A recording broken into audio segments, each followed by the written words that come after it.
विक्रम के घर में राणा साहब सुबह से ही विक्रम को सुधा को घुमाने बोल रहे थे। उन्होंने विक्रम से कहा, विक्रम, एक बार सुधा से शादी कर लो, तुम्हारी सारी शिकायत दूर हो जाएगी। वो अच्छी लड़की है, समझो तो मेरी बात। विक्रम ने नाश्ता करते हुए कहा, आपको कल भी समझाया था मुझे शादी नहीं करनी, प्लीज मुझे परेशान करना छोड़ क्यों नहीं देते आप। राणा जी बोले, मैंने कह दिया है, आज तक मैंने तुम्हारी हर बात मानी है। यदि इस बार तुमने शादी से इनकार किया तो तुम मेरा मरा हुआ मुंह देखोगे। विक्रम नाश्ता छोड़ के खड़ा हो गया। ठीक है, तो आप भी जान लीजिए, ये लड़की कहीं से भी मेरे लायक नहीं है। मैं किसी और से शादी कर लूंगा, पर इससे नहीं। राणा जी जो जोर से चिल्लाते हुए बोले, विक्रम, मैंने सुधा के डैड को प्रॉमिस किया है। विक्रम ने भी टेबल पर अपने दोनों हाथ रखते हुए कहा, वादा आपने किया है, मैंने नहीं। पहले समझ तो लूं उसे जिससे मेरी शादी की जा रही है। राणा जी थोड़ा नरम होते हुए बोले, तो समझ लो, थोड़ा वक्त उसे दो, क्या पता वही तुम्हारे लिए सही हो। विक्रम फिर बोला, यदि सही नहीं हुई तो क्या नहीं कराएंगे मेरी शादी। राणा जी बोले, शादी तो तुम्हें करनी ही है, चाहे तो इससे या फिर तुम्हारे पास 15 दिन है, ले आओ किसी अच्छी लड़की को। मैं सच कहता हूँ, उसी से शादी करवा दूंगा तुम्हारी। विक्रम बोला, लड़कियां यहाँ पेड़ पर नहीं उगती जो मैं 15 दिन में ढूंढ लाऊंगा। राणा जी थोड़ा अकड़ कर बोले, बस 1 महीना, उससे ज्यादा नहीं। या तो अपनी पसंद की लड़की को ले आओ या फिर सुधा से शादी कर लो। फैसला अब मैंने तुम्हारे ऊपर छोड़ दिया है। विक्रम ने कुछ सोचते हुए कहा, ठीक, मुझे मंजूर है आपकी शर्त। राणा जी मुस्कुराकर बोले, सुधा यहाँ आई हुई है, जाओ अपना आश्रम घुमा लाओ। विक्रम ने चिढ़ते हुए कहा, वो मेरा नहीं है, वो तेज प्रताप राठौर का है। मैं तो उसमें सिर्फ 40% का पार्टनर हूँ। सुधा जो वहां नाश्ता करने नीचे आ रही थी, तेज प्रताप राठौर का नाम सुनकर चौंक गई। उसने मन में कहा, यदि मैं गलत नहीं हूँ तो यह रूपा दीदी का देवर तेज तो नहीं है जिससे मेरी शादी हो रही थी।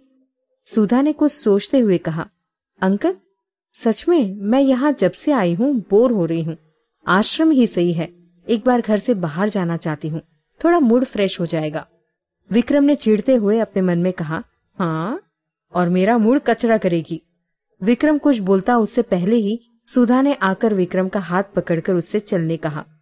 विक्रम ने उसे जलती आंखों से देखा और अपने हाथ को झटकते हुए कार की तरफ बढ़ गया। खंडाला में तनु ने भी आज पटियाला सलवार और कुर्ती पहनी थी। उसने अपने घुंघराले बालों की हल्की चोटी कर रखी थी। वो बेसब्री से तेज का इंतजार कर रही थी। तेज ने भी जल्दी अपनी मीटिंग खत्म की जो उसी होटल में थी और वापस अपने रूम में आ गया। वहां काली के आदमी भी थे। उन्होंने काली जी को फोन करके कहा, सर, यहाँ तेज अपनी पत्नी के साथ है, आप कहें तो दोनों को ही खत्म कर दूं। दूसरी तरफ से काली की भारी आवाज सुनाई दे रही थी, नहीं, अभी नहीं, जब वो अकेला हो मैं उसके परिवार को बीच में नहीं ला सकता। उसने मेरी नाक में दम कर रखा है। वो वहां उसी जमीन को ले रहा है जो मुझे पसंद आ गई। दिल्ली वाली जमीन के लिए भी उसने मुझे कोर्ट भेजा था। पता नहीं क्यों तेज प्रताप राठौर बार बार मुझसे उलझ रहा है, तुम उस पर नजर रखना। काली ने फोन रख दिया। काली भले ही गुंडा था पर अपने उसूलों का पक्का था। जब तक कोई ना छेड़े तब तक वो उसे परेशान नहीं करता था और किसी की फैमिली को बीच में नहीं लाता था। तेज की मीटिंग से आने के बाद ही दोनों खंडाला घूमने निकल गए। आज उन लोगों ने खंडाला में घूमने की शुरुआत राजमाची पॉइंट खंडाला से की। वहां पर तेज ने एक गाइड हायर किया। उसे राजमाची पॉइंट को ये नाम मिलने की वजह अविश्वसनीय मराठा शासक छत्रपति शिवाजी महाराज को बताया। राजमाची पॉइंट में राजमाची किले के आसपास की घाटी और झरनों का आकर्षक दृश्य था, जिसे देखकर ही दोनों खो गए। उसके साथ ही गाइड कुनी जल प्रपात ले गया।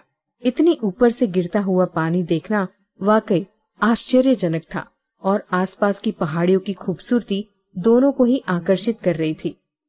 तनु का बहुत मन था कि पानी के पास चली जाए, पर तेज ने उसे रोक कर रखा। तनु को भी फिर वहां जाना ठीक नहीं लगा। दोनों ही वहां बैठकर काफी देर तक झरने को देखते रहे। शाम होने वाली थी, इसलिए दोनों अपने होटल लौट आए। वाकई आज का दिन तनु के लिए एक आश्चर्य से भरा दिन था। तेज के साथ घूमना जैसे उसका सपना ही रहा था। वो पल उसके लिए यादगार हो गए थे। दूसरी तरफ विक्रम सुधा को आश्रम दिखाने के लिए लाया था। विक्रम जैसे ही कार से निकला, उसने बगैर सुधा को देखे उससे कहा, आश्रम तो तुम खुद ही घूम सकती हो, जाओ जाकर घूम लो, मुझे थोड़ा काम है, मैं अपने केबिन में जा रहा हूँ। और वो सीधे अपने केबिन की तरफ चला गया। सुधा ने अपने मन में कहा, कितना खड़ूस आदमी है, सामने इतनी हसीन और सुंदर लड़की खड़ी है, पर नहीं, इसे तो बस अपना काम ही दिखता है। वैसे भी कौन सा मुझे इससे शादी करनी है, मैं तो बस यहाँ तेज को देखने आई हूँ। केबिन की तरफ आते समय उसने देखा प्रीति अपना काम कर रही थी। फिर उसने प्रीति को आवाज लगाकर कहा, प्रीति, यदि तुम फ्री हो तो यहाँ सुधा आई हुई है, क्या तुम उसको आश्रम घुमा सकती हो? प्रीति ने हाँ में सर हिला दिया। वैसे भी उसे आश्रम की महिलाओं से कुछ काम था। उसने विक्रम से कहा, पहले मुझे उनसे मिला तो दो। विक्रम प्रीति के साथ बाहर आ गया। उसने देखा वहां सुधा दिखाई नहीं दे रही थी। दोनों ही आश्रम की तरफ मुड़ गए। वहां उन्होंने देखा सुधा चंदन से झगड़ा कर रही है। विक्रम ने मन में कहा, ये तो हद ही कर दी है इसने, कहीं पर भी झगड़ा चालू कर देती है। कम से कम आश्रम को तो छोड़ देती। पापा ने भी कहां से एक पागल को मेरे गले बांध दिया है। फिर उसने प्रीति को इशारा करके कहा, चलो, सुधा जी वहां है जो झगड़ा कर रही है। प्रीति ने भी मुस्कुराकर उसे देखा और दोनों ही तेज कदमों से वहां पहुंचे। विक्रम ने सुधा से कहा, क्या हुआ, यहाँ क्यों झगड़ा कर रही हो?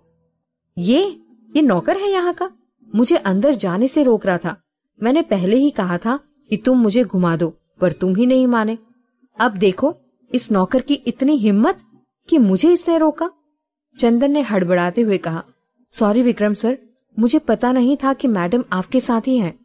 विक्रम ने चंदन को जाने का इशारा किया और प्रीति से कहा, प्रीति, इनसे मिलो, ये सुधा है, मेरे पापा की फ्रेंड की बेटी, यहाँ आश्रम देखने आई है।